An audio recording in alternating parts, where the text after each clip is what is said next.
This here is Auchentoshan Three Wood, and there's a bit of a story behind Auchentoshan Three Wood. This whisky came about by mistake. Many years ago we were experimenting with different wood types and just how different wood flavours would work together with our whiskies. And we took whisky that had spent 10 years in American bourbon barrels and we transferred it into the finest Oloroso casks. We continued to monitor it through that 11th year, looking at it periodically just to decide when the whisky was going to come to its prime. And it was Andrew Rankin who pointed out that, you know, perhaps this could do with an extra little jag, and suggested that the third wood type was introduced, and we would look at an extra year in sherry cask just to bolster the whisky. So a lot of casks were ordered in and the whisky was promptly filled into them. Unbeknown to us, the casks had actually previously held Pedro Ximénez and not Oloroso sherry. So there became the birth of Three Wood. It was monitored throughout that next year, just to really see how it would progress.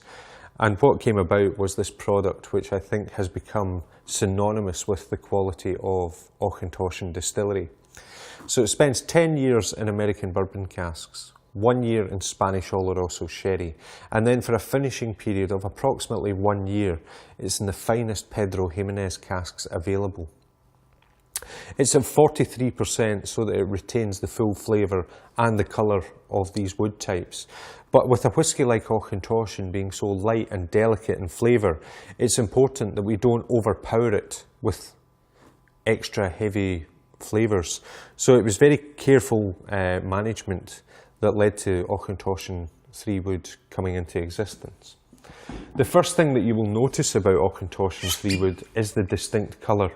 And this comes from the different wood types.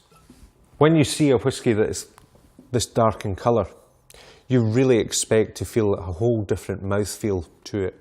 It's going to be slightly oilier in character, but it's going to have a much more distinctly drying flavour that comes from the Pedro Ximénez. Everything about this tells me when I look at it, it's going to be dark fruits, it's going to be raisins, it's going to be sultanas, chocolates, coffees, and I think this is the perfect whisky as a digestive, or indeed as a cigar malt, something you enjoy with perhaps coffee. One way that I particularly enjoy this is in an espresso coffee. Rather than adding sugar to sweeten it up, I add just a dash of Auchentoshan Three Wood to just change the flavour and take away the bitterness of the coffee. Bringing that up to the nose, you get dark Demerara sugar, you get some coffee, you get some cocoa, but still underneath you can get that sweet malted barley character of Auchentoshan Distillery. When you taste this, it's an explosion of flavours, all dark, slightly bitter in flavour, not unpleasantly so, just perfectly balanced. You get that vanilla oakiness that you would expect from 10 years in American bourbon. But that flavour is also overlaid with the darker rich notes of Oloroso and the dark stickiness of Pedro Ximénez. I think this is the perfect dram for enjoying with a book, you know, after a fine meal or with friends. A really sumptuous and thick whisky.